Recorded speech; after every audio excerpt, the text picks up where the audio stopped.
Afternoon, ma'am. Good afternoon, classmates. Our topic today, use of questions in handling group discussions in social work professions. So, if you say group discussions, it's all about meeting good sa group or nag-gather sila para mag-exchange ideas, concerns, and thoughts para maka-provide sila strategy to solve the problem of the community or the barangay.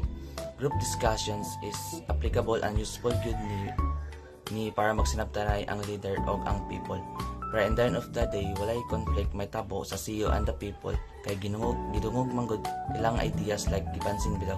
For example, weak ang leadership performance sa barangay, so diha na pud musulod ang CEO worker para mo organize sa community para mo help sa identify problem sa barangay. So inana ang way matagan dayon og solutions ang problem sa community. And also pod mamina pod na ang CEO sa ideas, concerns, and thoughts sa mga tao.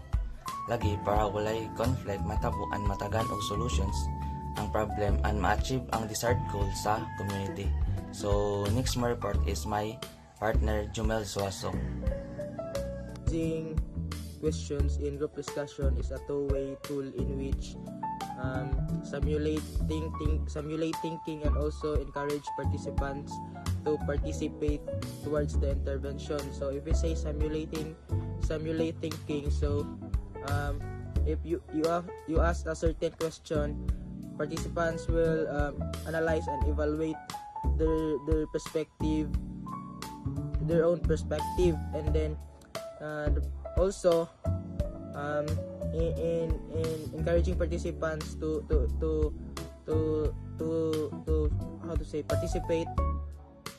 Dili magyud nato malikayan nga sa community na isa ka or more nga participants nga hesitant to speak, and by that you will have a kanang give opportunity to those participants nga hesitant to their opinion. For example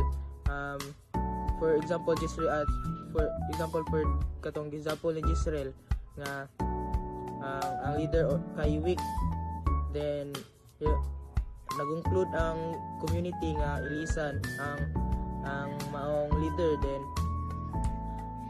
the group will decide nga what will be the reason nga nung ilisan, and then those participants that hesitant will open up or speak up nga nung silang point of view towards sa kanang maong question. And in conclusion, using question in handling group discussion is a essential tool to guide the community towards the specific goal. Yeah, that's it.